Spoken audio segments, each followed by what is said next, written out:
하나님이 일으키시는 그 영적인 회복, 특별히 그 기초와 출발에 대해서 말씀을 드렸죠. 그리스도께서 나를 위해 죽으시고 부활하신 그 지금도 살아계신 그 그리스도가 지금 내 안에 들어와 계신 그 그리스도가 과연 나의 주인이 맞나? 내가 나의 주인인가? 아니면 그리스도가 주인인가? 이 점을 분명하게 합시다. 그런 이야기를 드렸고요. 이게 바로 기초가 될 것입니다. 그 후에 기초를 쌓은 후에 여러 가지 방해들이 있었지만 하나님이 학개와 스가랴를 통하여 그들에게 말씀하셨을 때 그들이 그 말에 순종해서 다시 성전 건축에 나서게 되고요. 그때 하나님이 그들을 향하여 굳세게 할지어다라는 격려의 말씀을 그들에게 허락하십니다. 수룹바벨아 굳세게 할지어다. 여호수아야 그 굳세게 할지어다. 이 땅 모든 백성아 스스로 굳세게 하여 일할지어다. 내가 너희와 함께하노라 만군의 여호와의 말이니라. 하나님이 그들과 함께 하신다. 그러니 굳세게 하라. 힘들고 어려움이 주변의 방해와 때로는 회유와 때로는 세상의 위협이 계속해서 우리가 걸어가고자 하는 하나님의 회복의 역사에 동참하는 이 길에 찾아온다 할지라도 하나님이 함께 하시니 너희는 굳세게 넘어지지 말고 혹시 넘어진다 해도 다시 일어나라는 거죠. 이게 하나님의 그들을 향한 격려의 말씀이셨습니다. 하나님이 우리와 함께 하신다는 것보다 더 큰 격려가 우리에게 있을까요? 하나님이 나와 함께 하신다. 굳세게 하라는 격려를 허락하시고요. 드디어 그들이 수많은 어려움, 방해를 이겨내고 드디어 성전을 완공해서 하나님께 봉헌하게 됩니다. 에스라 6장 14절 16절 기록되어 있습니다. 유다 사람의 장로들이 선지자 학개와 이또의 손자 스가랴의 권면을 따랐으므로 성전 건축하는 일이 형통한지라. 자, 드디어 완공이 됐습니다. 이스라엘 하나님의 명령과 바사왕 고레스와 다리오와 아닥사스다의 조서를 따라 성전을 건축하며 일을 끝내되 다리오 왕 제6년 아달월 3일에 성전 일을 끝내니라. 이스라엘 자손과 제사장들과 레위 사람들과 기타 사로잡혔던 자의 자손이 즐거이 하나님의 성전 봉헌식을 행하니. 자, 드디어 하나님의 성전이 완성이 됐습니다. 이게 에스라서 전반부에 기록되어 있는 성전 재건의 역사입니다. 우리 삶에도 이러한 성전 재건이 필요하죠. 자, 첫 시간에 이 이야기를 한 것입니다. 그래서 하나님과의 관계를 정립하자. 그 이야기를 지금 첫 시간에 한 것입니다. 그리고 두 번째 시간에는 허물어진 성벽을 재건하자. 이 이야기를 하려고 합니다. 이것은 느헤미야 말씀을 통해서 살펴보겠습니다. 자, 페르시아 제국 때 잡혀간 유다 백성들은 세 번에 걸쳐서 옛 땅으로 돌아오게 됩니다. 첫 번째 귀환은 페르시아 왕 고레스가 너희 유다의 백성들은 옛 땅에 돌아가서 예루살렘의 성전을 건축하라 이렇게 칙령을 내리고요. 여기에 따라서 4만여 명의 유다의 백성들이 예루살렘에 돌아와 성전을 건축하게 되죠. 이게 1차 귀환입니다. 그 후에 성전이 지어졌습니다. 두 번째 귀환은 에스라 때 일어납니다. 에스라 때 역시 학사 에스라와 일부의 백성들이 바벨론부터 출발해서 다시 돌아오게 되는데요. 그때 왕이 성전에 가서 제물을 바쳐라. 그래서 우리 왕실을 위해서 너희 하나님께 기도해 달라 이렇게 하게 되죠. 그래서 에스라가 유다의 백성들 일부와 함께 돌아오게 됩니다. 이게 2차 귀환입니다. 마지막 3차는 수산 페르시아 제국의 수도인 수산궁으로부터 출발하는데 느헤미야와 그 일부의 백성들이 돌아옵니다. 이렇게 돌아오죠. 바빌론을 거쳐서 예루살렘에 돌아옵니다. 이게 3차 귀환. 이때 한 일은 성벽 재건입니다. 성벽 재건. 1차 귀환한 백성들이 한 일은 성전을 재건한 것이고 3차 귀환한 백성들이 한 일은 느헤미야와 함께 한 일은 성벽을 재건한. 왜냐하면 성벽이 허물어져 있기 때문이죠. 여전히 성전은 재건되어 있는데 성벽은 아직 허물어져 있어서 주변 민족의 공격의 무방비 상태로 노출되어 있는 거죠. 그래서 지금 돌아와 있는 그리고 그 남아있던 유다의 백성들이 너무도 삶이 곤고하고 힘들었습니다. 주변의 공격이 끝없이 이어졌죠. 이것은 우리의 삶에 성전이 하나님과 우리의 수직적인 관계를 의미한다 하면 이 성벽은 우리와 세상의 관계를 의미한다고 생각합니다. 죄의 유혹이라고 할 수도 있습니다. 죄가 끊임없이 우리를 공격해 오죠. 세상이 끝없이 우리를 공격해 옵니다. 근데 우리 지금 성벽이 허물어져 있어요. 그렇다면 죄는 너무도 쉽게 우리의 마음에 들어와 우리를 지배하고 세상의 유혹도 너무도 쉽게 우리 마음에 들어와 우리를 마음을 흔들어 놓을 것입니다. 이것이 성벽이 없을 때 이렇게 될 수밖에 없다는 거죠. 그래서 돌아온 백성들이 바로 이 성벽 재건에 매진하게 됩니다. 예루살렘 성벽을 재건하라. 이게 느헤미야가 돌아온 목적이고 이유입니다.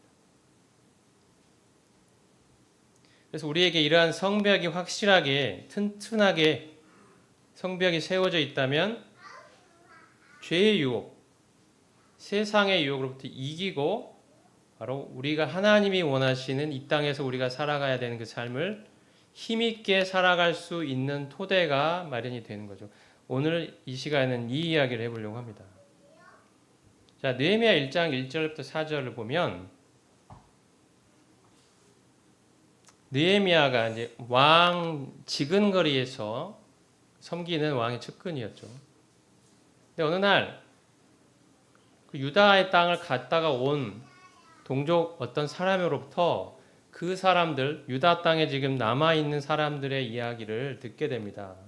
그들은 도대체 어떻게 지내고 있느냐라고 물었을 때 그가 하는 말이 자, 사로잡힘을 면하고 남아 있는 자들이 그 지방 거기에서 큰 환난을 당하고 능욕을 받으며 예루살렘 성은 허물어지고 성문들은 불탔다 하는지라.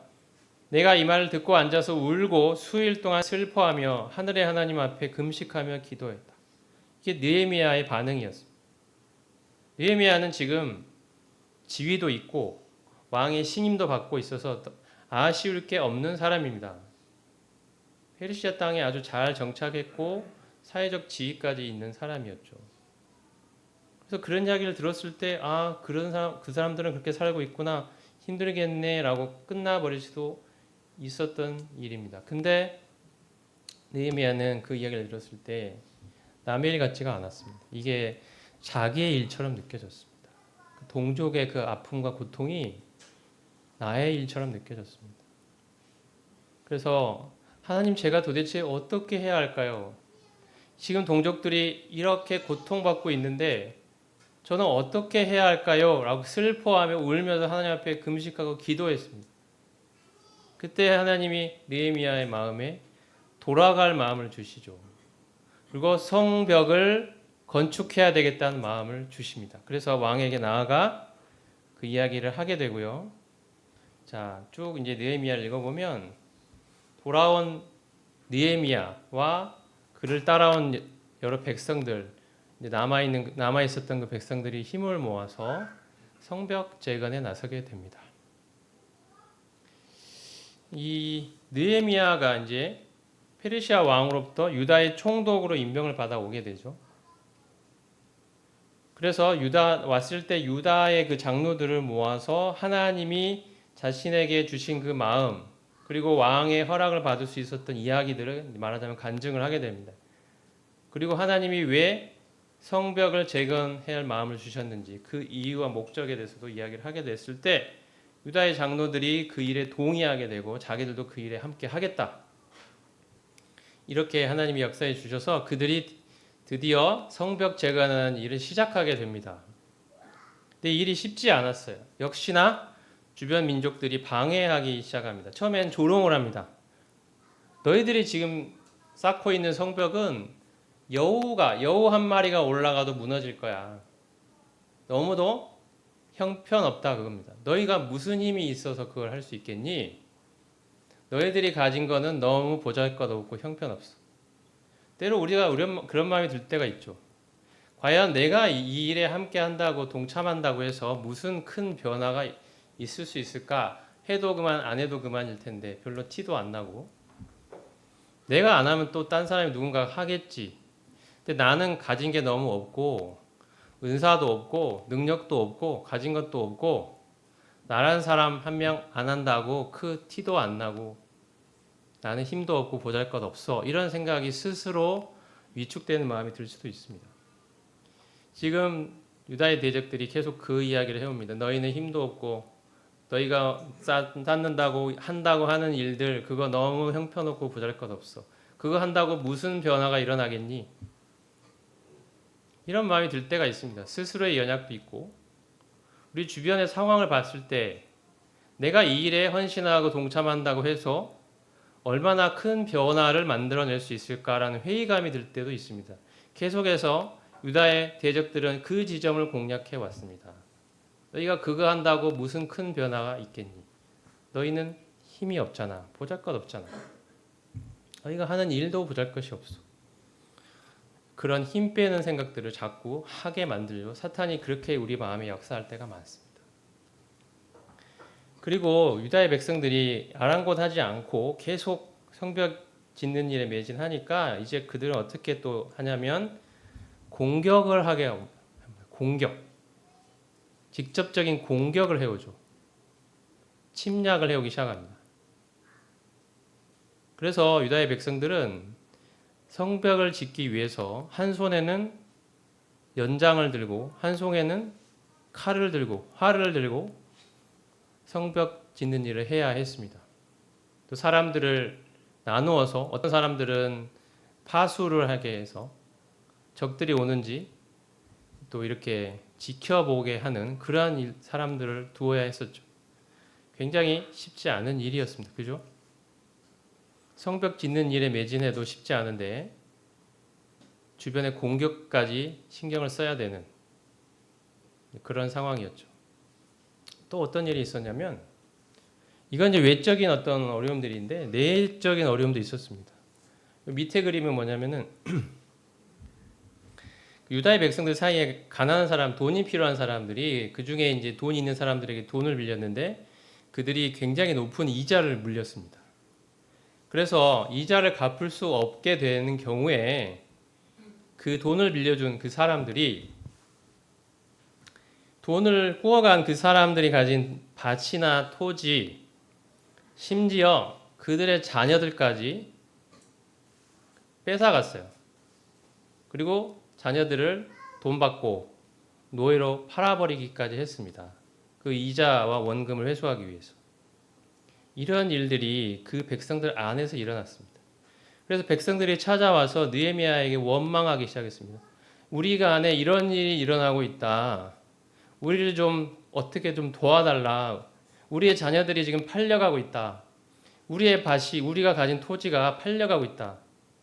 이런 이야기를 들었을 때 느헤미야가 굉장히 화가 났습니다.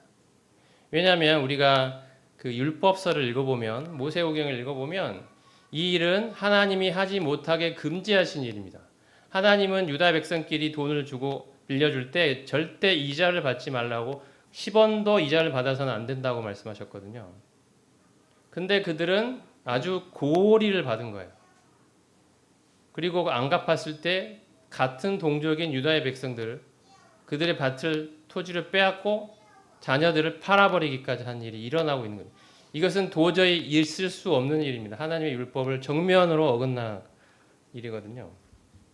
그래서 느헤미야가 그 이야기를 듣고 그 돈을 빌려준 그 돈 많은 사람들을 불러다가 이야기를 합니다. 이것은 하나님이 금하신 일인데 어찌 이런 일을 할 수 있느냐?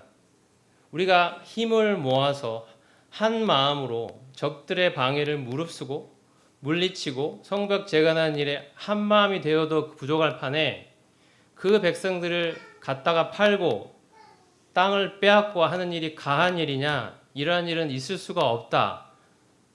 다시 다 돌려줘라. 이런 이야기를 하게 되거든요. 이랬을 때 그 감사하게도 그 사람들이 느헤미야의 말에 순종하게 됩니다. 과연 하나님의 말씀이 그러하다면 우리는 순종하겠습니다. 따르겠습니다. 이렇게 해서 문제들이 해소가 되게 됩니다. 때로 우리가 하나님의 일에 동참하다 보면 외적인 어려움들, 회유, 협박, 공격, 세상의 위협 이런 것도 있지만 때로는 우리들 안에 여러 가지 문제들이 일어나기도 합니다. 때로는 모임 안에 어떤 조직 안에 우리 안에서 이런저런 이야기들이 성도들 사이에 형제자매들 사이에 일어나는 경우들이 종종 있죠. 그때 우리는 이런 문제들을 어떻게 해결해야 될까요? 우리는 함께 힘을 모아 사탄의 공격을 막아내고 물리치고 하나님의 일에 매진해도 이 부족할 판에 우리 안에는 그런 다툼이 있고 분열이 있고 분쟁이 있을 수 있습니다. 이럴 때 어떻게 해야 될까요? 어떻게 이 문제를 해결할 수 있을까요? 느헤미야는 이야기합니다. 우리에게 하나님 말씀에 순종하라고. 그 돈을 구워줬던 그 사람들이요. 어떻게 문제 해결됐습니까? 그들이 하나님의 말씀에 순종했을 때. 느헤미야의 말을 따른 게 아닙니다. 하나님 말씀에 순종했을 때. 그래서 우리 안에 여러 가지 일들, 우리가 지금 기도하고 있는 여러 가지 일들, 때로는 개혁을 하기 위해서, 때로는 하나님의 일을 더 잘해보기 위해서 우리가 힘을 모아서 하고 있는 일들이 있잖아요. 그죠? 그 일들 하고 있는데 우리 안에 여러 가지 어려움들, 내부적인 문제들이 생길 수 있습니다. 사단은 분명히 그런 일들을 이용할 것입니다. 근데 우리가 만약 정말 하나님 말씀에 순종하고자 하는 그 한 가지 일념으로 우리가 뭉친다면 사단은 결코 우리 안에서 행하신 하나님의 일을 방해할 수 없을 것입니다. 그렇지 않을까요? 우리의 생각을 내려놓고 각자의 입장을 내려놓고 그 자존심 많은 생각들 다 내려놓고 하나님 말씀이 어떠한가 그거 하나에 우리가 집중하고 그것을 찾고 순종한다면 문제들은 다 없어지겠죠. 그리고 우리가 중요한 하나님의 일에 집중할 수 있을 것입니다. 한 마음이 되어서. 이게 굉장히 중요합니다. 여기 선교지도 마찬가지고요. 태국이 됐든 어느 나라가 됐든 혹은 이 한국도 마찬가지라 똑같습니다. 저는 이제 많이 느끼는 게 영혼들이 가진 때로는 필요 혹은 영혼들이 가진 문제 이런 것들이 한국이나 태국이나 사람이라서 똑같구나 이런 것들을 많이 경험하거든요. 그러니까 성경에 있는 원리와 진리들은 그 태국에 있는 사람들에게도 똑같죠. 그 사람들에게 다르게 적용하는 게 아닙니다. 똑같은 하나님 말씀으로 그들에게 이야기합니다. 왜? 인간의 영혼은 하나님이 다 만드셨으니까. 똑같이 만드셨거든요. 그러니까 이게 똑같이 적용됩니다. 그래서 이 이야기를 똑같이 합니다. 하나님 말씀에 순종하라고. 우리가 이거 합시다.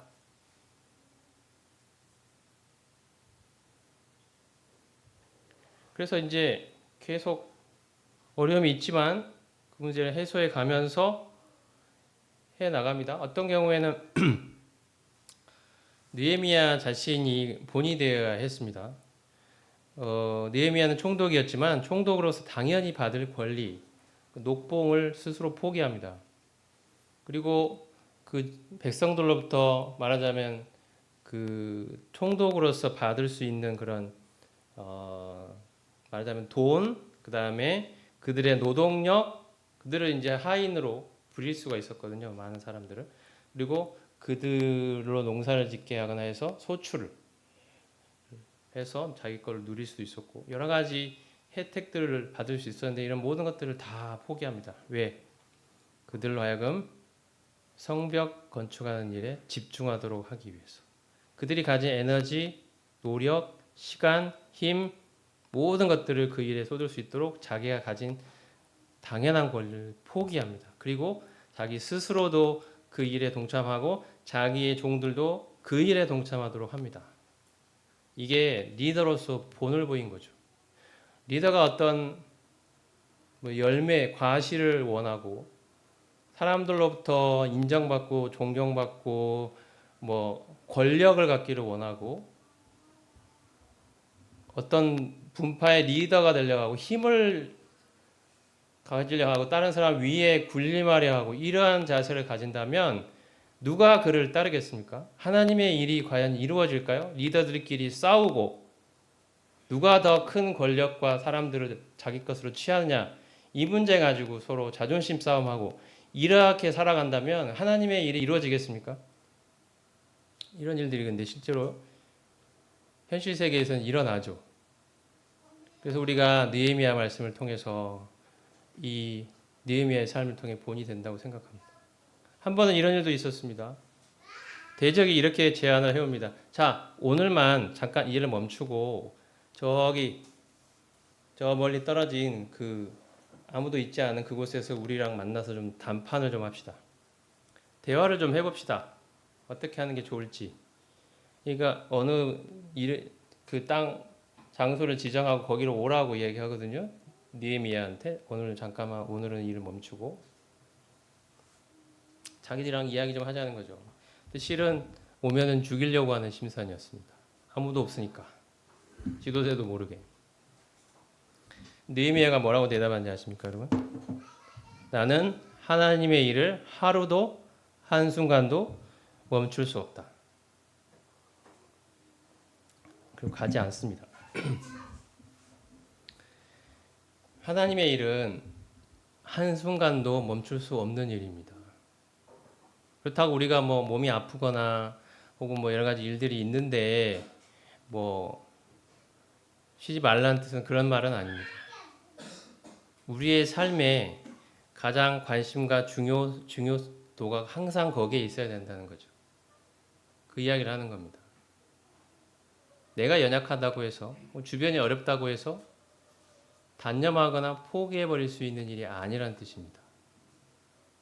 이것은 하나님의 일이기 때문에. 그리고 한 번은 또 이런 일도 있었습니다. 맨 마지막 오른쪽 밑에 있는 그림인데요.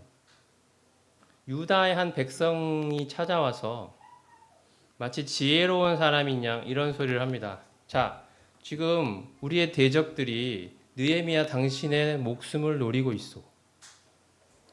그러니 안전하게 피신할 수 있는 방법을 내가 생각해 봤는데 아무도 찾아올 수 없는 하나님의 성전으로 들어가시오. 그곳에 한 방으로 들어가세요. 문을 걸어 잠그세요. 그러면 거기 있는 줄 아무도 몰라요. 당신은 안전할 것이오. 당신의 목숨을 부지할 수가 있어요. 얼마나 지혜롭게 들리는 이야기인지 모릅니다. 근데 사실은요, 그 대적들이 이 사람에게 뇌물을 주고 그렇게 하라고 시킨 것입니다. 왜요? 만약에 느헤미야가 여호와의 성전 안으로 들어가게 되면 어떤 일이 일어납니까? 거기는 일반 사람은 결코 들어갈 수 없는 곳입니다. 제사장들만 들어갈 수 있어요. 아무리 느헤미야처럼 총독 힘이 있어도 할 수 없는 일은 할 수 없는 것입니다. 금지된 일이거든요. 근데 그런 일을 하게 되면 백성들 안에서 느헤미야가 가진 리더십이 상실되게 됩니다. 더 이상 존경하고 따르지 않습니다. 이러한 걸 노린 거죠. 그래서 지혜로운 말처럼 들리지만 어떤 상황과 환경에 맞는 이야기처럼 들리지만 사실은 이 이야기가 하나님으로부터 오지 않은 이야기들. 우리 주변에는 이런저런 이야기들이 들려옵니다. 너 이렇게 하는 게 좋지 않을까? 지금 상황과 환경과 모든 것을 종합해 보면 이게 좋을 것 같아. 이게 지혜로운 방법이야. 이렇게 우리 마음의 귀를 확 사로잡는 그런 이야기들이 우리에게 들릴 수 있습니다. 근데 중요한 건 이게 하나님으로부터 온 이야기냐는 거죠. 아니면 사람의 지혜인가? 하나님으로부터 온 하나님의 지혜인가?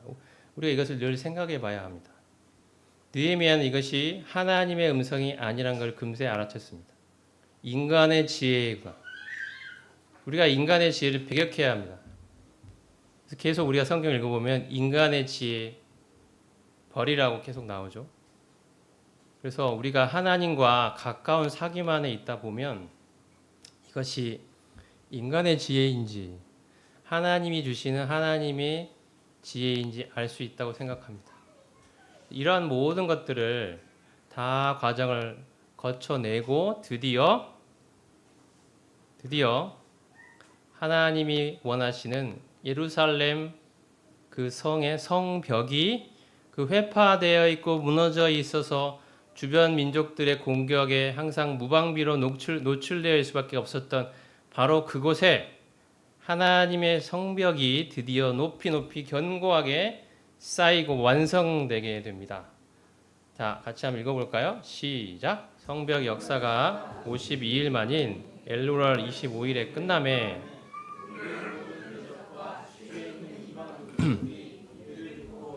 두려워하여 크게 낙담하였으니 그들이 우리 하나님께서 이 역사를 이루신 것을 알미니라. 누가 이루셨습니까? 하나님이. 우리가 해낸 것입니까? 아니죠.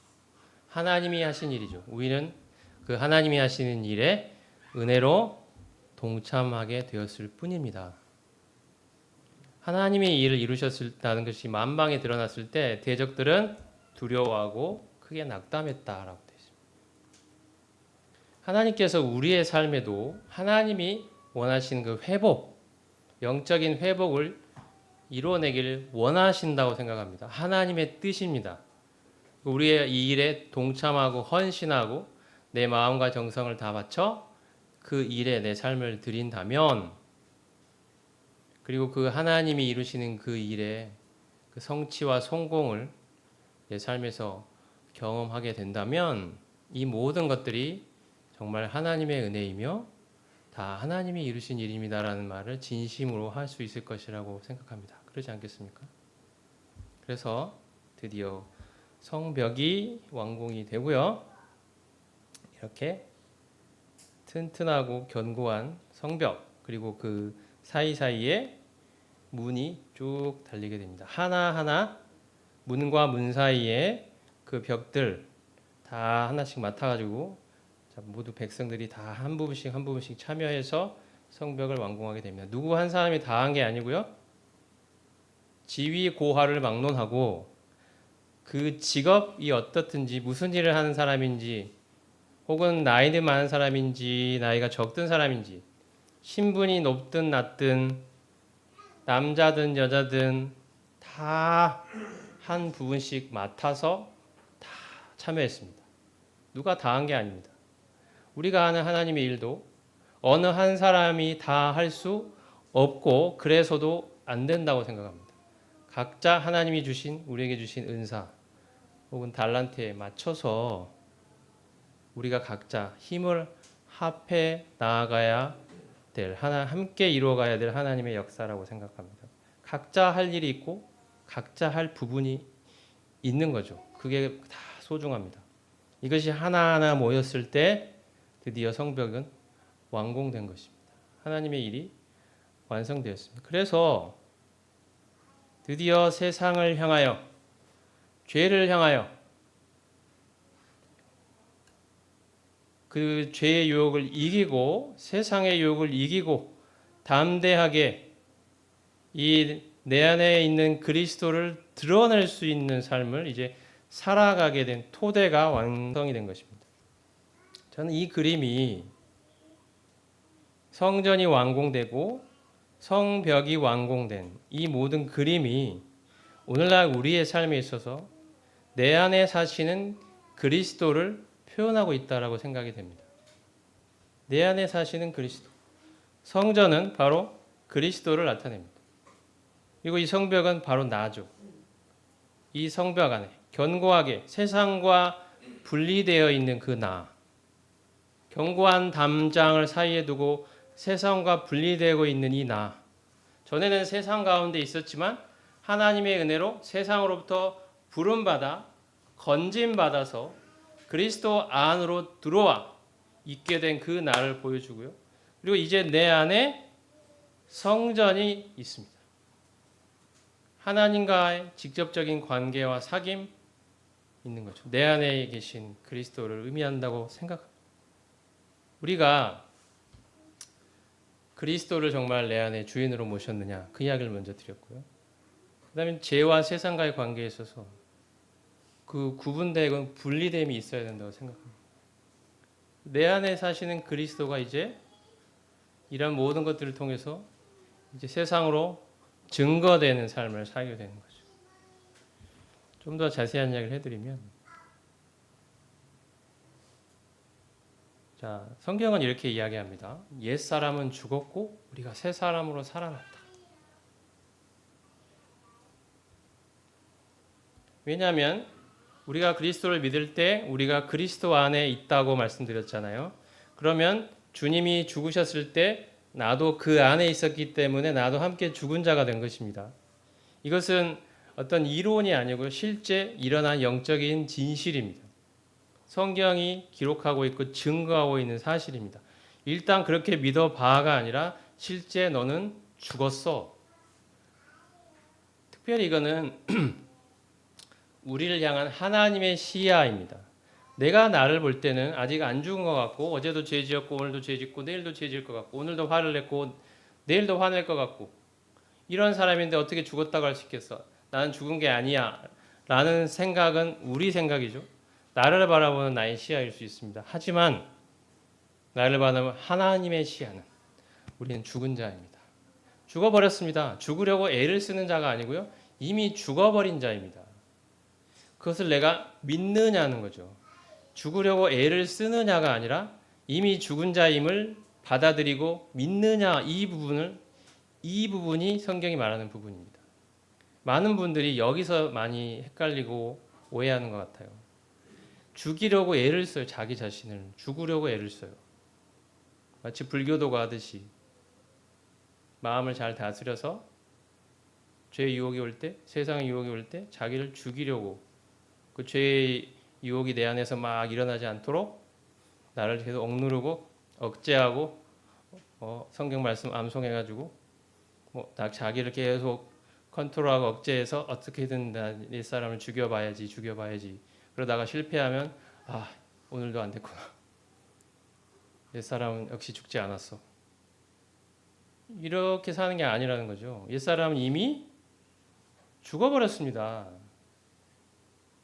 이걸 내가 영적인 사실이라고 진실이라고 하나님이 그 시야를 내 것으로 믿음으로 취하느냐 이거죠. 이게 다른 종교와의 차이점이죠. 하나님 이미 죽여버리셨고 나는 그것을 믿음으로 취하는 겁니다. 다른 종교는 그게 아직 이루어지지 않은 일이기 때문에 내가 어떻게든 노력하고 애를 써서 여러 가지 방법을 수단과 동원해서 죽이려고 애를 쓰고 있는 거고 우리가 말하는 성경의 진리는 성경의 가르침은 이미 하나님이 죽여 놓으셨으니 너 그거 네 생각 버리고 그거 믿어 받아들여 그러면 그게 현실이 될 거야. 이게 성경의 가르침이거든요. 그래서 옛사람은 죽어버렸다. 얼마나 해방입니까? 이걸 우리가 믿기만 한다면? 그리고 죽었을 뿐 아니라 제가 보니까 제가 다 알지는 못하지만 다른 종교는 대체로 여기까지만 말하는 것 같아요. 그것도 죽이려고 애를 쓰라고까지 이야기하죠. 자기 자신을 비우고 이런 이야기 합니다. 근데 복음의 진리는 더 이야기합니다. 옛사람이 죽었다는 게 끝이 아닙니다. 새 사람으로 살아난 거예요. 주님이 십자가에서 죽고 끝이 아니고 다시 살아나셨듯이 우리도 옛사람은 죽었지만 이제 새 사람으로 다시 주님이 부활했을 때 우리도 그 안에 있었으니까 나도 같이 살아났다. 이제는 새 사람이다. 새로운 피조물이다. 이 이야기를 합니다. 이거 믿느냐? 그 이야기를 하는 거죠. 그래서 옛사람이 그리스도와 함께 이미 죽었고 이제 죽고 장사되었다가 부활하신 예수님처럼 우리도 그 안에 있었으니까 함께 그리스도와 함께 살아났다. 이제 너 새 사람이야. 옛사람 죽었어. 이게 하나님이 이루신 일이야 라고 성경은 우리에게 가르칩니다. 이게 우리를 향한 하나님의 시야죠. 이게 우리의 정체성이죠. 그리스도인은 누굽니까? 어떤 사람입니까? 옛사람은 죽고 새 사람으로 살아난 사람입니다. 이게 저입니다. 자, 로마서 6장에 아주 잘 나와 있습니다. 이런 진리가. 다른 부분도 많지만 자, 그런즉 우리가 무슨 말을 하리요? 은혜를 더하게 하려고 죄에 거하겠느뇨? 그럴 수 없느니라. 왜? 죄에 대해 죽었으니까. 죄에 대해 죽은 우리가 어찌 그 가운데 더 살리요?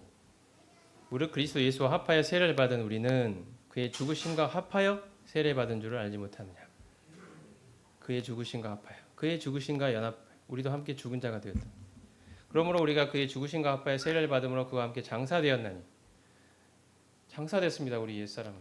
죽고 장사됐어요. 이는 아버지의 영광으로 말미암아 그리스도를 죽은 자 가운데서 살리심과 같이 너희도 또한 새 생명 가운데서 행하게 하려 함이니라. 죽었을 뿐 아니라 이제 새로운 생명으로 다시 살아났다는 거죠. 이것이 더 중요한 부분입니다. 그래서 자 여러분 이게 무엇입니까? 이게 뭔가요? 여기 나와 있죠? 공동묘지. 지난날에 태국에서도 성도님 한 분이 돌아가셔서 그 공동묘지에다가 장례를 했었거든요. 거기에 이제 그분 시체를 이렇게 관에다가 넣고 미리 그 땅을 파놓은 그곳에 우리랑 비슷합니다. 이렇게 관을 이렇게 내리면서 이제 예식을 하는 거죠, 저희가. 그리고 나서 그 위에 이제 뭐 사탕 같은 거 막 뿌려요. 이렇게 뿌리고 뚜껑을 덮습니다. 흙을 채워가지고 이제 뚜껑을 덮어요. 그리고 그 위에 시멘트를 발라버려요. 그리고 나서 뭐 할까요? 표지석을 딱 세우죠. 여기 누구다, 누구 죽어있다 이렇게. 자, 여러분 성경이 말씀하죠. 우리 옛사람은 어떻게 됐다고요? 죽었다. 죄에 대해서 죽었다. 여러분 여기에 여러분의 무덤이 보이십니까? 여러분의 무덤이 여기에 있나요? 아니면 아직도 살아서 묘지 사이를 살아서 막 돌아다니고 있는 여러분의 시체가 막 살아서 여기 묘지 사이를 막 무섭게 돌아다니고 있지는 않습니까? 그 성경의 가르침에 하면 우리 옛사람은 살아서 돌아다니는 게 아니고 이미 죽어버려서 묘지에 묻혀버리고 끝나버렸어요. 시멘트 발라버렸어요. 끝났어요. 하나님의 시야에서 사라져버렸습니다. 이게 우리의 옛사람입니다. 우리는 아직도 근데 안 믿을 때가 많은 것 같아요. 아니야, 아직도 살아서 펄펄 살아서 묘지 사이를 공동묘지 사이를 미친 사람처럼 막 돌아다니고 있어. 그렇지 않습니다. 이미 묻혀서 끝나버렸습니다. 그리고 우리는 새 사람으로 다시 살아났다. 그리스도가 주인 되신 그 사람으로, 새 사람으로 다시 살아났다. 이게 우리다. 내 안에 그리스도가 사신다. 내 안에 부활하신 그리스도가 지금도 살아계셔. 내 안에. 이게 나야. 이게 성경의 가르침이죠. 그래서 여러분 여기에서 여러분의 무덤을 보고 계십니까? 여러분의 죽음에 아멘 하십니까? 동의하십니까, 여러분? 아멘 하십니까? 다 돌아가셨습니까? 그리고 새 생명으로 부활한 여러분을 보고 계십니까? 이게 바로 우리입니다. 이게 그리스도와 연합입니다. 그리스도와 내가 하나로 연합되어서 그리스도의 죽음과 연합되어 그분 죽으셨을 때 나도 죽었고 그분 부활과 연합되어 그분 부활했을 때 나도 함께 부활했어. 이제 새 사람이다. 이게 나다. 나는 옛날에는 죄의 노예였어. 죄가 시키면 따라야 했어. 근데 이제 더 이상 죄의 노예 아니야. 죄에 대해 죽은 자라니까. 하나님이 이를 이루셨어. 나 이거 믿어. 그리고 이제 나는 그리스도를 섬기는 새 사람이야. 전엔 죄를 섬겼지만 이제 그리스도 섬기는 사람이야. 나는 이런 기쁨이 있는 사람이야. 이게 나야. 그리스도가 내 안에 사셔. 그분이 내 인생의 주인이야. 그분이 내 안에 살고 계셔. 나는 이런 사람이야. 라고 동의하십니까, 여러분? 믿으십니까?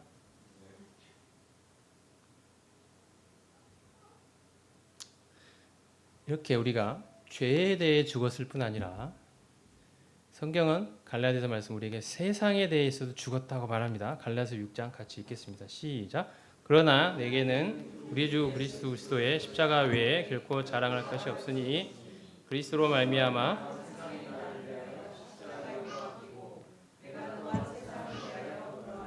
세상을 향하여 못 박혀 죽기 위해 애를 최대한 노력하고 애를 써봐라 라고 말씀하셨습니까? 아닙니다. 우리 이미 죽은 자라고 말했습니다. 십자가에 못 박혀 죽었다. 세상에 대해서도 그러하다. 이게 성경의 분명한 가르침입니다. 우리가 우리의 생각을 내려놓고 이 하나님의 말씀에 믿음으로 서야 되죠. 우리가 받은 침례가 잘 보여주지 않습니까? 사실 우리가 아무 생각 없이 때로 큰 생각 없이 침례 받을 수도 있는데 이거 받아야 형제자매 될 수 있고 떡과잔에 참여할 수도 있고 엄마 아빠가 더 이상 나를 귀찮게 하지 않아도 되니까 어떻게든 빨리 침례 받고 끝내야지 이럴 수도 있어요. 그런데 잘 생각해 보면 성경을 잘 읽어보면 굉장히 깊은 의미가 있습니다. 우리가 침례 받을 때 어떻게 하죠? 일단 물로 내려가죠. 그 다음에 어떻게 합니까? 물에 잠기죠. 그 다음에 물에서 올라옵니다. 이게 침례의 과정이죠. 여러분 다 이렇게 받으셨죠, 침례? 각자 각각의 의미가 있습니다. 물로 내려가면 우리 옛사람의 죽음입니다. 물로 내려가 죽는 것입니다. 옛사람, 내가 주인 되어 살던 옛사람 죽었어요. 물에 완전히 잠긴 건 하나님의 시야에서 옛사람이 사라졌어요. 완전히 사라졌어요. 그 사람 장사되어 버렸거든요. 시멘트 발라버렸다고요. 그리고 그 다음에 올라온 건 뭡니까? 물로부터 올라온 거는 새 사람으로의 부활입니다. 새 사람으로 살아났습니다. 이제. 옛 사람은 저 물 밑에 묻어버렸고 이제 물에서 올라올 때 나는 옛 사람과 전혀 다른 새로운 사람입니다. 그리스도의 부활과 연합하여 저는 새 사람이 되었습니다. 라는 선언입니다. 침례라는 것은. 이거 하라는 거죠. 침례를 받으라고 하시는 이유가 이 의미를 우리가 마음속 깊이 새기고 이렇게 고백하고 또 앞으로 이렇게 살아가라는 것이 아니겠습니까? 그래서 드디어 우리가 잘 아는 굉장히 유명하지만 자주 잊고 살아가는 하지만 너무도 소중하고 중요한 진리가 핵심 진리가 담겨있는 바로 그 말씀. 자, 유명한 말씀이죠. 같이 크게 한번 읽어보겠습니다. 시작. 내가 그리스도와 함께 십자가에 못 박혔나니 그런즉 이제 내가 사는 것이 아니요 오직 내 안에 그리스도께서 사시는 것이라. 이제 내가 육체 가운데 사는 것은 나를 사랑하사 나를 위하여 자기 자신을 버리신 하나님의 아들을 믿는 믿음 안에서 사는 것이라. 여러분 이렇게 정말 고백할 수 있으십니까? 그리스도와 함께 나는 십자가에 못 박혔다. 나의 옛사람은 죽었어. 그리스도와 함께 죽은 거야. 나는 죽었고 이제 누가 살아요? 나는 죽었고 사는 것은 누굽니까? 그리스도가 사신다는 거죠. 내 안에 그리스도가 사시고 이게 나야. 그래서 나는 앞으로 내 삶은 어떤 삶이 되는 거죠? 내 안에 살아계신 그 그리스도를 믿는 믿음으로 살아간다. 여기서 믿는 믿음은 의지하고 신뢰하는 걸 말합니다. 이제 내 삶은 내 안에 살아계신 이 그리스도를 의지하고 신뢰하면서 끝까지 주님 오실 때까지 나는 살아간다. 이게 믿는 자의 고백 아닙니까? 그리스도를 믿는 그 신뢰하는 믿음으로 하루하루 한순간 한 걸음 한 걸음 주님 오실 때까지 나는 살아갈 거야. 이게 나야. 이게 나야. 이 이야기를 하는 거죠. 이게 그리스도와의 연합입니다. 내가 그리스도 안에, 그리스도가 내 안에. 그래서 하루하루 이러한 믿음, 이러한 기쁨, 내 연약을 느끼고 내 부족함 속에 넘어지고 주저앉고 싶을 때마다 죄의 유혹이 나를 계속해서 나한테 몰려오고 세상이 나를 향하여 끝없이 계속해서 유혹하고 혹은 위협할 때마다 우리는 생각하는 거죠. 나는 죄에 대하여 죽었다. 나는 세상에 대하여 죽은 자다. 이제 내 안에 그리스도가 나의 주인 되신 그분이 살아계신다. 내 안에. 이제 나는 이 그리스도를 의지하는 믿음으로 살아갈 거야. 이 고백을 끝없이 하는 거 아니겠습니까? 우리의 삶은. 이 진리에 계속 더 깊어져 가는 거죠. 우리의 삶은. 이거 고백하면서 돌아온 유다의 백성이 성전을 건축하고 그리스도가 내 안에 나의 주인으로 살아계신다고 고백하는 것처럼 성벽을 건축해서 죄에 대해 죽은 자요 세상에 대해 죽은 자라고 고백하면서 살아가는 것처럼 바로 이러한 것이 저는 회복의 모델이라고 생각합니다. 오늘날 우리에게 필요한 회복 아니겠습니까?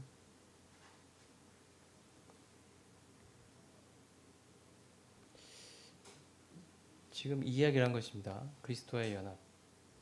그리스도의 십자가와 부활의 연합됨으로써 옛사람으로서 나는 죽었고 이제 내 안에 그리스도가 사신다. 우리가 구약을 읽어보면 어떻게 하나님이 하시냐면 하나님 밖에 계셔요. 그리고 우리에게 하나님이 요구하시는 율법을 지키도록 하십니다. 하나님은 밖에 계셔요. 그리고 우리로 하여금 하나님이 원하시는 그 거룩을 이뤄내도록 요구하시고 계십니다. 근데 구약의 역사가 증명하는 건 뭐죠? 사람이 그 일에 실패했다는 거죠. 왜 그렇습니까? 우리 로마서 7장을 보면 우리 안에 육신이 있기 때문입니다. 태어날 때부터 육신이 있어요. 우리가 그걸 이뤄낼 수 있는 힘이 없다는 거죠. 그래서 계속해서 우리는 실패하면서 절규합니다. 오호라 나는 곤고한 사람이라. 근데 신약이 되면서 어떻게 되죠? 바로 하나님이 우리 가운데 오시죠. 그리고 결국 어떻게 하십니까? 우리 안으로 오십니다. 전에는 밖에 계셨어요. 근데 지금은 뭐라고 얘기하세요? 하나님이 바로 우리 안에 계시다. 내 안에. 하나님이 내 안에. 그래서 이 하나님이 나의 힘이 되시는 거죠. 전에 나의 힘으로 해보려고 해서 안 됐던 것들. 이제 그래서 실패해서 네가 죄인으로 정죄받을 수밖에 없었던 바로 그 일이 이제 하나님이 직접 내 안에 오심으로써 하나님이 그 일을 이뤄 가시는 거예요. 전에 율법이 육신이 연약해 할 수 없었던 그 일을 하나님은 하시나니 이렇게 하신. 왜요? 하나님이 내 안에 오셨다. 우리가 자주 잊어버려서 그렇지. 내가 정말 그리스도가 내 안에 지금도 변함없이 부활하신 그분이 살아계시다. 나의 주인이 되시고 나의 능력이 되시고 나의 거룩이 되신 바로 그분이 내 안에 지금도 살아계시. 나는 죽었어. 옛사람 나는 죽은 거야. 그리스도가 내 안에 사시오. 그분이 나의 모든 것이 나의 주인이시며 나의 소망이시며 나의 능력이시며 나의 거룩이시며 나의 의가 되시는 그분이시. 그분이 지금도 내 안에 살아계 역사하고 계셔. 내 안에 계셔. 이게 그리스도 연합의 핵심입니다. 이 진리가 우리 것이 되면 우리는 살아날 것입니다. 회복이 일어날 것입니다. 분명한 회복이. 그리고 사람들은 살아날 것입니다. 그리고 우리를 통하여 주변 사람들이 살아날 것입니다. 자, 이 날은 언제냐? 퀴즈를 한번 드려볼게요. 자, 이 사진이 찍힌 날은 언제일까요? 힌트, 우리나라의 광복과 관련되어 있죠. 일제시대가 끝나고 2차 세계대전 끝나고 일제가 항복하고 우리에게 광복이 찾아온 그 사건과 관련이 되어 있는데 이 사진은 몇 년 몇 월 며칠에 찍혔을까요, 여러분? 1945년? 48년? 50년? 50년 6.25가 발발한 해고 45년 맞습니다. 자, 몇 월? 8월 15일 땡! 8월 15일 아니고 8월 14일요? 8월 16일입니다. 자, 8월 15일 정오에 일본 천황이 떨리는 목소리로 라디오를 통하여 연합국의 항복을 선언하게 됩니다. 아주 긴 문장으로 항복을 선언한 일본어로 이야기했죠. 그러면 어때요? 그 밑에서 압제받고 있던 우리나라의 백성들은 8월 15일 정오를 기점으로 해방된 거예요. 그죠? 일제에게 더 이상 굴복할 이유가 필요가 없죠. 일제 순사가 와서 너 내 말대로 해. 총칼 들이밀어도 야, 너 패망했잖아. 우리 해방됐어. 너 네 나라 가. 안 가면 나한테 뚝뚝이 맞을 거야. 이러면서 말 들을 필요가 없어요. 자, 근데 사람들이 그날 긴가민가 했어요. 정말? 이게 말이 돼? 일본이 망했다고? 그 강력한 일본 제국이 망할 리가 없어. 내가 뭘 잘못 들었겠지. 저 치직치직거리는 저 소리는 분명 일본의 항복을 말하는 게 아닐 거야. 저건 말이 안 돼. 내가 뭘 잘못 들었을 거야. 확신이 들지 않는 거야. 안 믿어지니까. 그럴 리가 없다.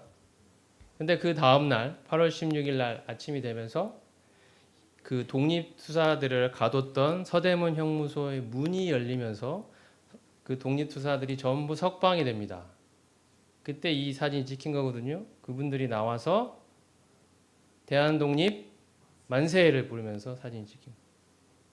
주변 시민들도 대한독립 만세를 같이 부르면서 이렇게 8월 16일, 아쉽게도 8월 15일이 아니고 사실 8월 15일 날 만세 부를 수 있었어요. 그죠? 근데 왜 못 불렀죠? 아닌 것 같아. 이런 마음 때문에. 듣긴 들었는데 알긴 알았는데 진짜가 아닌 것 같아. 안 믿어져. 이것 때문에.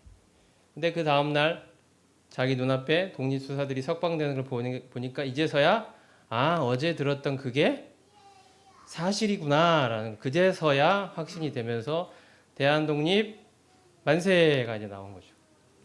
심지어 한국의 어떤 두뇌 산골에는 이 소식마저 너무 늦게 전달이 돼가지고 아직도 일본 순사들이 활개를 치며 다녔다고 해요.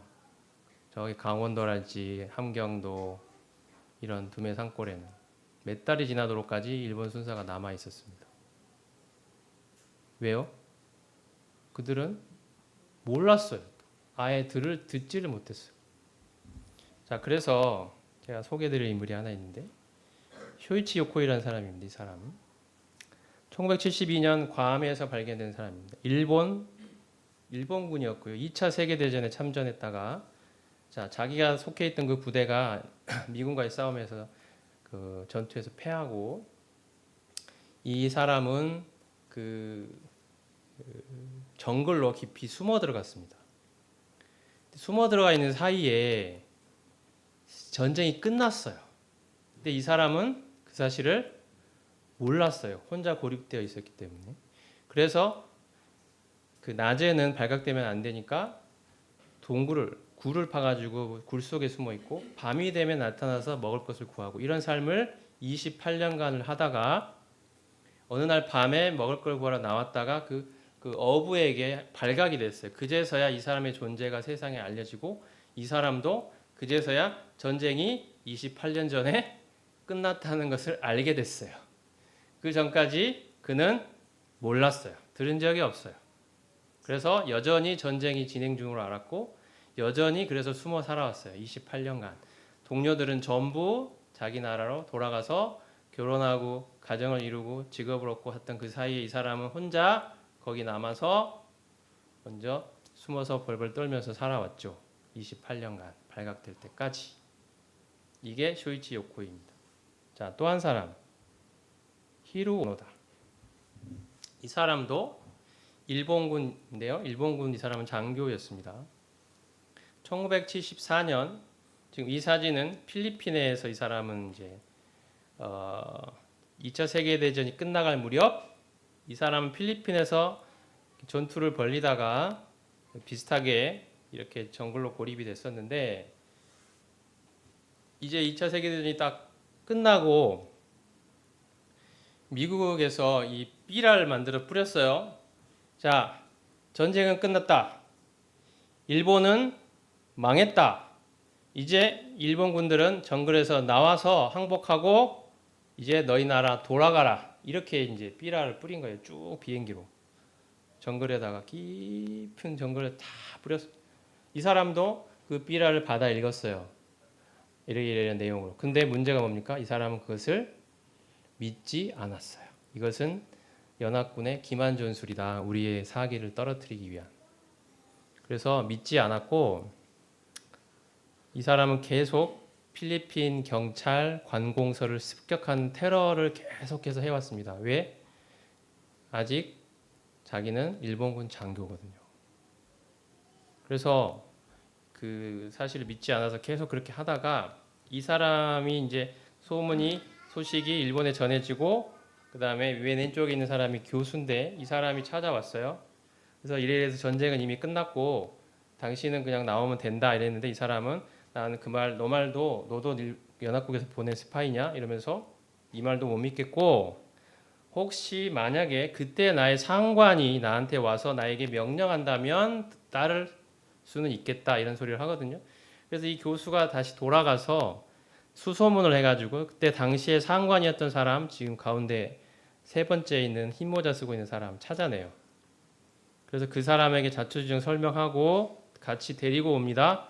그리고 정글에 있던 히로 오노다를 찾아가서 이 사람이 명령을 내립니다. 히로 오노다, 너의 이제 군 복무는 끝났다. 소집 해제.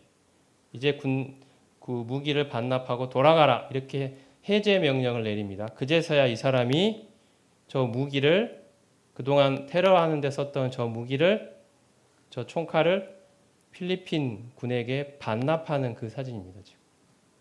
그리고 이제 돌아갔죠. 29년간 그 테러를 해왔어요. 왜냐하면 그 삐라를 믿지 않았어. 전쟁이 끝났다는 사실을 믿지 않았어요. 29년간의 자기 청춘은 누가 보상합니까? 자, 여러분. 여기 쇼이치 요코이가 있습니다. 이 사람은 왜 그렇게 살았죠? 전쟁이 끝난지 몰라서. 히로 오노다는 왜 이렇게 살았죠? 알았지만 믿지 않아서. 여러분, 우리도 마찬가지입니다. 우리가 죄에 대해 죽었다고 성경에 아무리 이야기를 해도 내가 믿지 않으면 내게 아니에요. 세상에 대해 죽었다고 아무리 성경이 말해도 그럴 리가 없어. 죄에 대해 죽었다고 아무리 말해도 그럴 리가 없어. 히로 오노다처럼. 받아들이지 않는다면 우리는 계속 죄의 정글에서 살아갈 수밖에 없을 것입니다. 우리는 죄의 정글에서 걸어 나와야 합니다. 더 이상 죄가 다스리는 그곳에 있을 필요와 이유가 없어졌습니다. 그런데도 우리는 믿지 않는 마음이 있는 것 같아요. 이 마음을 내려놓고 하나님이 이루신 이 일을 믿음으로 내 것으로 취해서 그게 사실입니다. 정말 그렇습니다. 고백하고 이 믿음대로 살아가는 거죠. 그러면 우리 삶의 그 믿음이 힘으로 나타나요. 능력으로 나타납니다. 이게 성경이 일하는 방식이거든요. 우리 마음에 우리의 믿음과 함께 일합니다. 그래서 여러분 죽으셨습니까? 죄에 대해 죽으셨습니까? 내 안에 그리스도가 살아계십니까?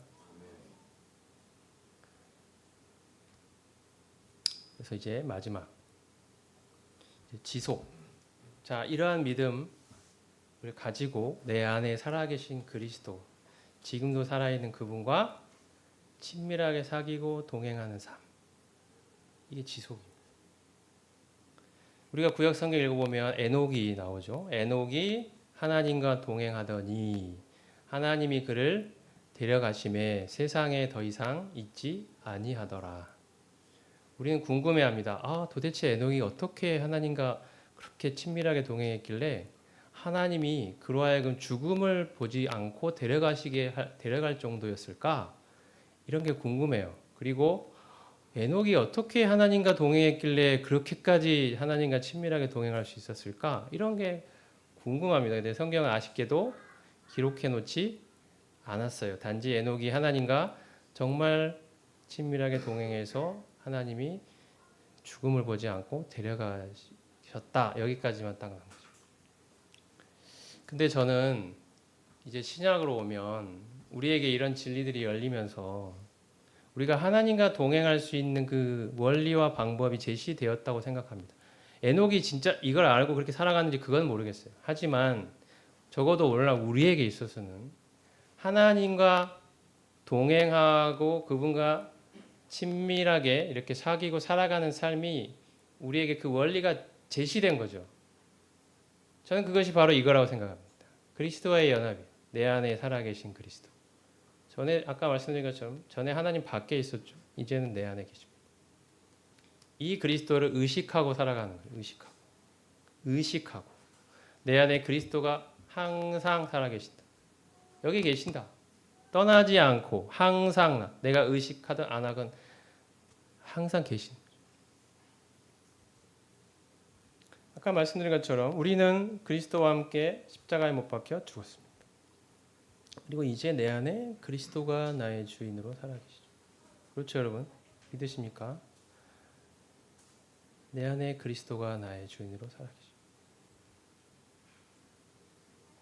그래서 이제 내 안에, 우리 안에 살아계신 이 그리스도와 동행할 수 있게 된 거죠. 그죠? 하나님 멀리 밖에 있어서 나랑 잘 동행해봐. 나를 잘 찾아봐. 나는 안개 속에도 있고, 나는 어둠 속에도 있고, 때로는 집 뒤에 나무 뒤에 내 몸을 숨기고도 있으니 한번 잘 찾아봐라. 나와 동행하려면 이런 걸 잘해야 된단다. 이런 게 아니에요. 그죠? 하나님 내 안에 계셔요. 그리고 떠나지 않으세요. 항상 계십니다. 그러니 동행하는 게 가능하지 않겠습니까?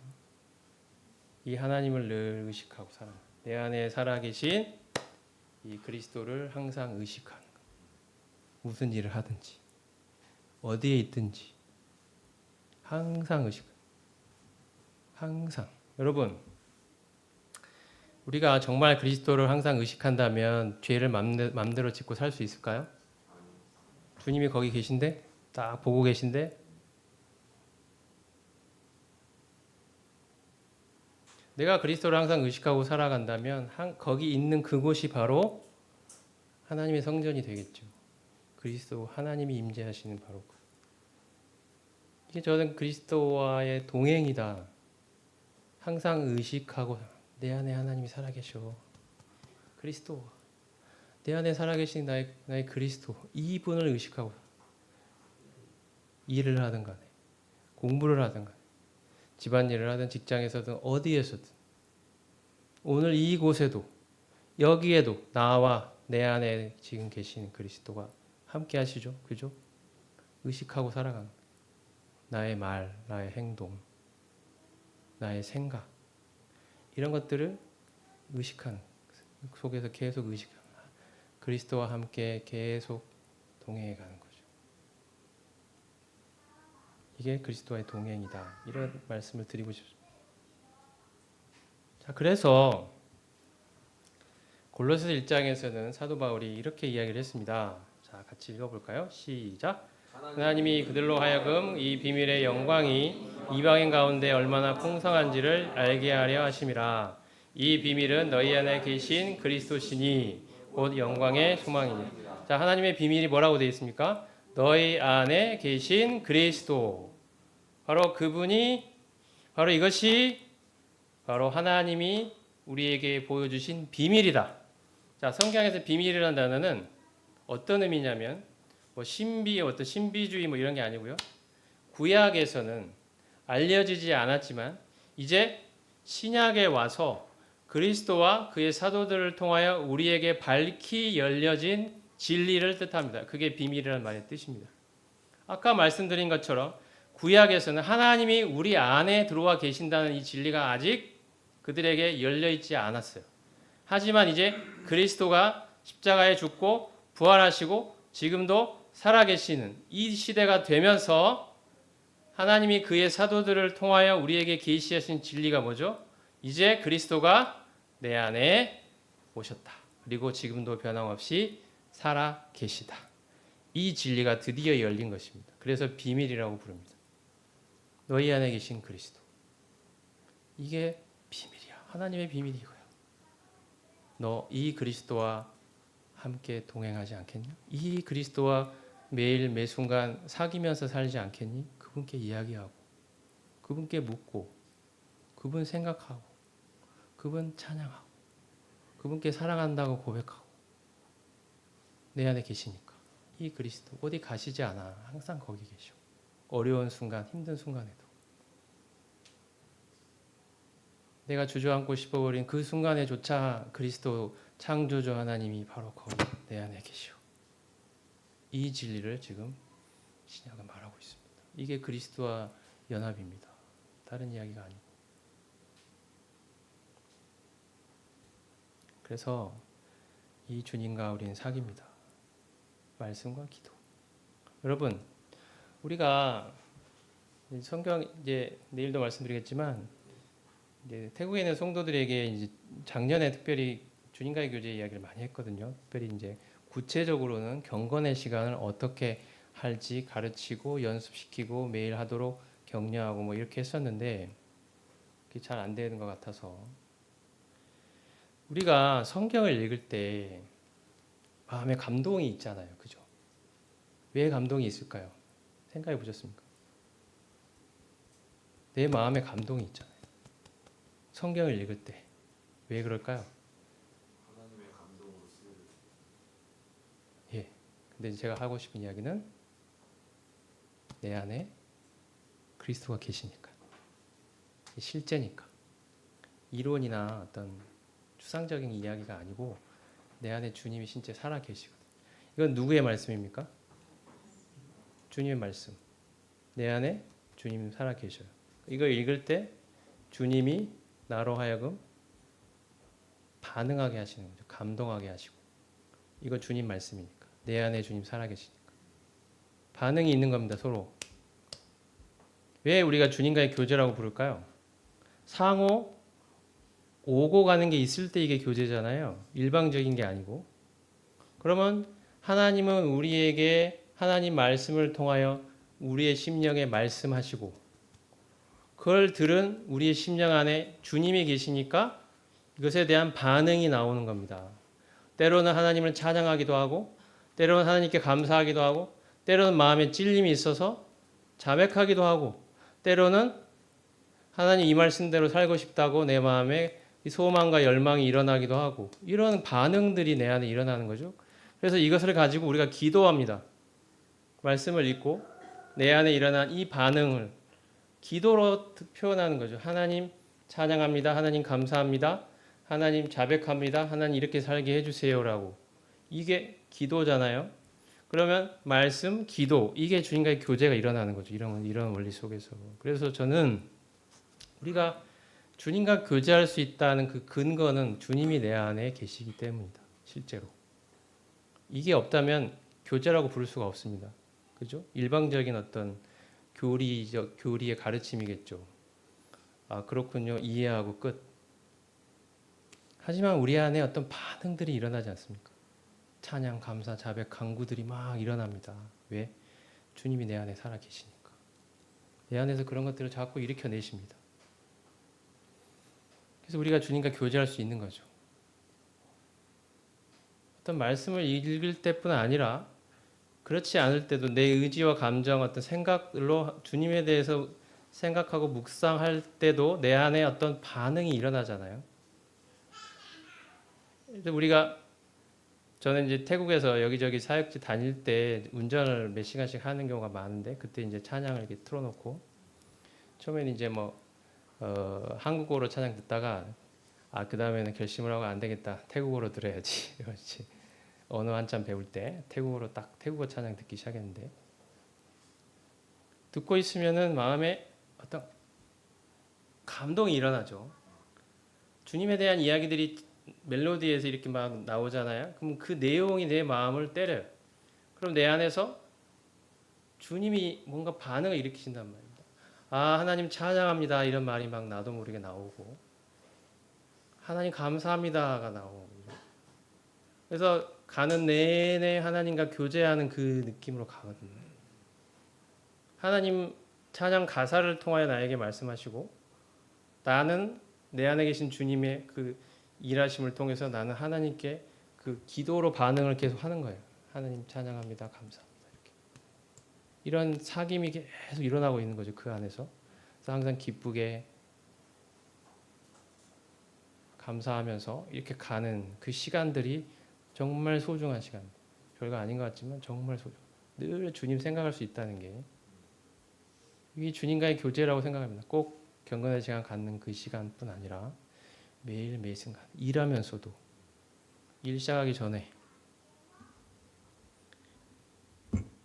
컴퓨터 앞에 앉아서 일하기 전에 무슨 일을 해야 된다는 그 과제가 있을 경우에 하나님 의지하면서 하나님 이러한 일을 해야 되는데 이런 지혜가 필요하고 이런 하나님의 도우심이 필요합니다. 하나님 함께 해주세요. 제가 하나님을 의지하기를 원합니다. 하나님 계속 생각하면서 하는 거예요. 하나님 의지하면서.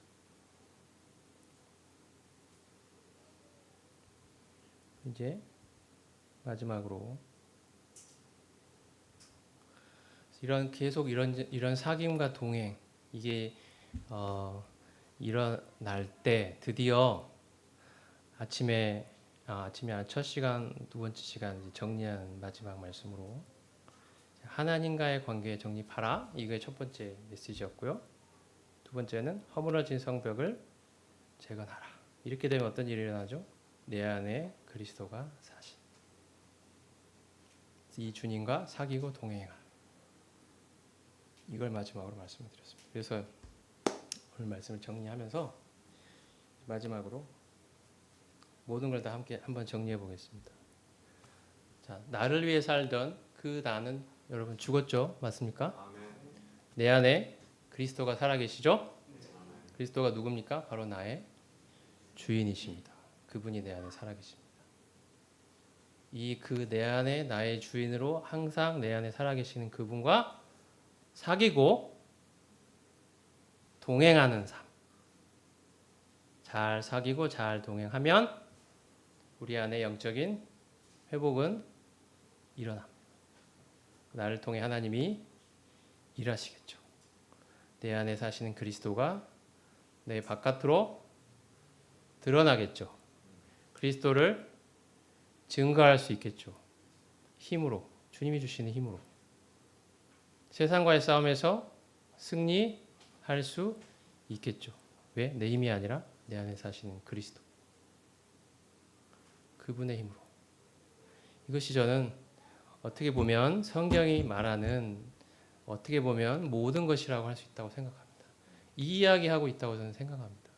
저는 그래서 태국에서 이 이야기를 조금 해왔고 많지는 않아서 세월이 앞으로 계속 이 이야기 할 것 같습니다. 성도들에게 계속. 그래서 오늘 여러분과 함께 에스라와 느헤미야를 통하여 하나님의 회복에 대해서 말씀을 나눌 수 있는 기회를 주셔서 감사하고 특별히 이런 기회를 통해서 내 안에 사시는 나의 주 그리스도에 대해서 함께 교제할 수 있어서 주님께 감사를 드립니다. 자, 제가 한번 기도하고 싶은데 기도하고 마치겠습니다.